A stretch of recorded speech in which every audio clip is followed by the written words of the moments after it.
Hello everyone, good morning, welcome to another blog. তো তোমরা সব কেমন আছো? আশা করছি তোমরা খুবই ভালো আছো, আর আমিও ভালোই আছি, কিন্তু মনটা একটু খারাপ আছে। মা বাবার কথা না খুবই মনে পড়ছে জানো, কিন্তু কি করব বলো।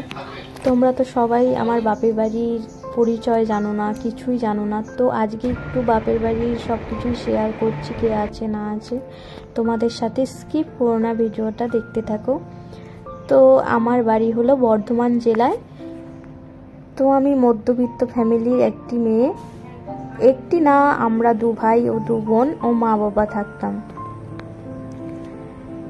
তো আমি সাধারণ গ্রামের মেয়ে ছিলাম, তেমন কিছু বুঝতাম না, জানতাম না, সাধারণ বলতে গেলে।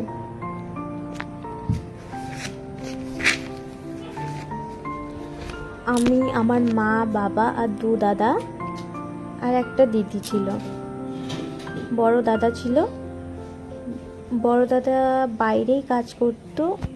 তো হঠাৎ করে বাবা একটু অসুস্থ হয়, শ্বাসকষ্টের প্রবলেম ছিল। তো অনেক দিন ধরে ডাক্তার দেখানো হচ্ছিল, হাসপাতালে দেখানো হচ্ছিল। তো ইনহেলার নিত, কিন্তু হঠাৎ করে খুবই একটু শরীর খারাপ হয়, তো বাবা মারা যান। আমি তখন 8-এ পড়ছি তখন।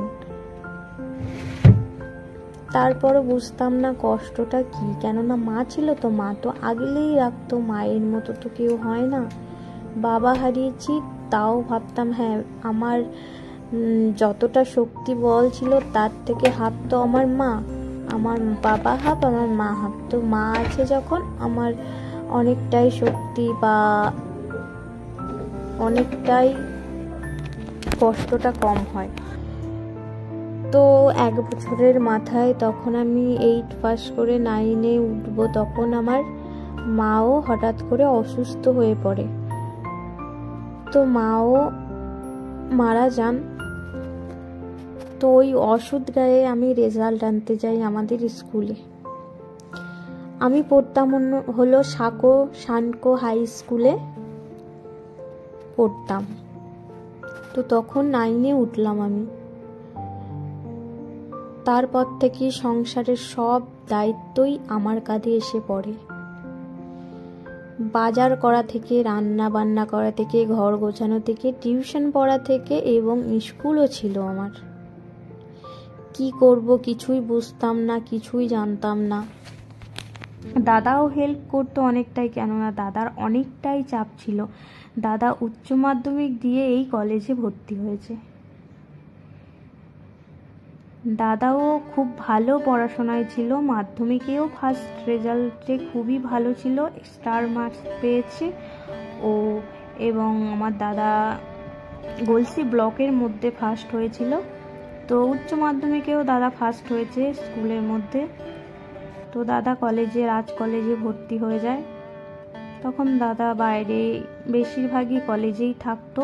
তো সকালে উঠে আমাকে রান্না বান্না করতে হতো, এবং একটা টিউশন পড়তাম, আর দাদাই সব দেখিয়ে দিত, পড়িয়ে দিত, এটাই করতাম। কিন্তু টিউশন পড়ার টাইমটুকু আমার ছিল না, কেননা বাড়ির সব কাজকর্ম সেরে স্কুল যেতে হতো।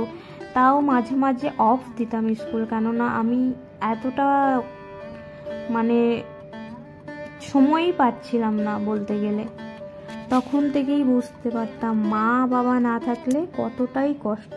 তার আগে বুঝিনি, যখন মা বাবা ছিল কত নাই কটু কথা বলেছি, কত নাই বাজে বাজে ভাষা বলেছি। তো এখন বুঝতে পারছি মা না থাকলে, বাবা না থাকলে কতটা কষ্ট। মা ছিল যখন, বাবা ছিল যখন, তখন আমি একটা গ্লাস জল গড়িয়েও খেতাম না। বলতাম মা এটা দাও, ওটা দাও। মা তো আমাকে জীবন দিয়ে ভালোবাসতো, মা বাবা। আমি যখন রাতে ঘুমিয়ে যেতাম, তখন আমার মা রান্না করে ভাত বেড়ে মেখে আমাকে ঘুম থেকে তুলে, আমি ঘুমিয়ে ঢুলতাম জানো, আমার মা আমাকে ভাত মাখিয়ে খাইয়ে দিত, আবার আমাকে শুইয়ে দিত। সেই কথাগুলো না খুবই মনে পড়ছে। যতই তুমি শ্বশুর বাড়ি থাকো না কেন, মায়ের অভাবটা কোনোদিন পূরণ হবে না। আর শাশুড়ি মায়ের কথা বলছি, শাশুড়ি মা জীবনে কোনোদিন মা হতে পারে না। আমি এখন শ্বশুর বাড়ি আছি, বুঝতে পারছি কতটা কষ্ট। এবার মা বাবা নেই, মা থাকলে 10 দিন যেতাম, 2 দিন যেতাম, মায়ের সাথে কত নাই কথা শেয়ার করতাম।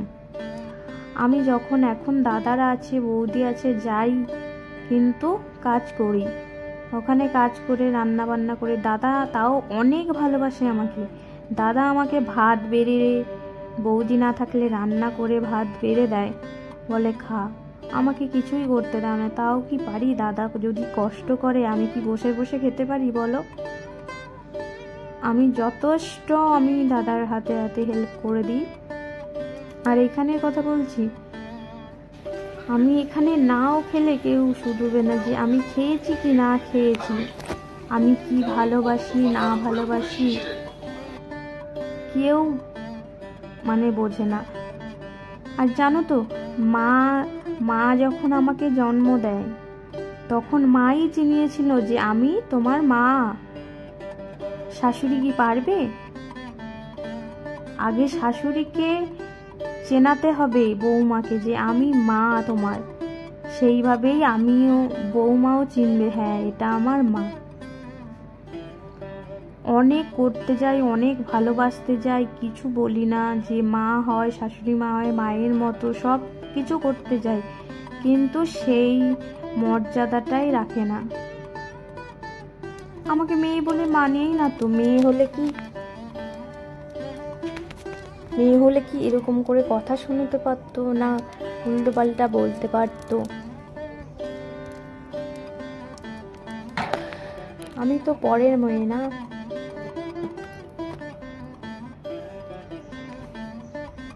নিজের ছেলেকে তো ওরকম করে না, নিজের ছেলেকে তো প্রাণ দিয়ে জীবন দিয়ে ভালোবাসে। কই পরের মেয়েটা এসছে যে পরের মেয়েটার কি ভালো খায় না খায় একটু দিই, কেয়ার করি, সেটা কোনোদিনও করে না। আর তোমরা বলো বৌমারা ভালো হয় না, না, শাশুড়ির দেখে বৌমারা শেখে। বৌমাকে যতটা ভালোবাসবে তার 3 গুণ জীবন দিয়ে তোমাকেও ভালোবাসবে।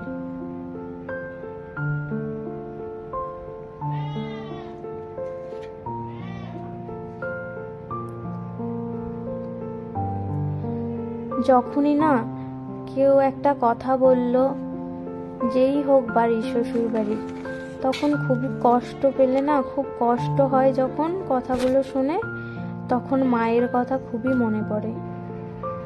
তখন ভাবতাম, মা তুমি কেন আমাকে ছেড়ে চলে গেলে? আমি আর তো সহ্য করতে পারছি না, তুমি আমাকে তোমার কাছে, বাবার কাছে নিয়ে যাও, আমি তোমাদের কাছে শান্তিতে থাকবো।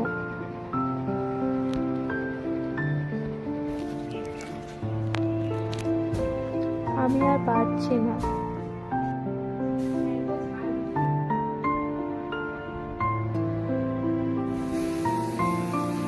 যার মা বাবা নেই তার কি কেউই নেই?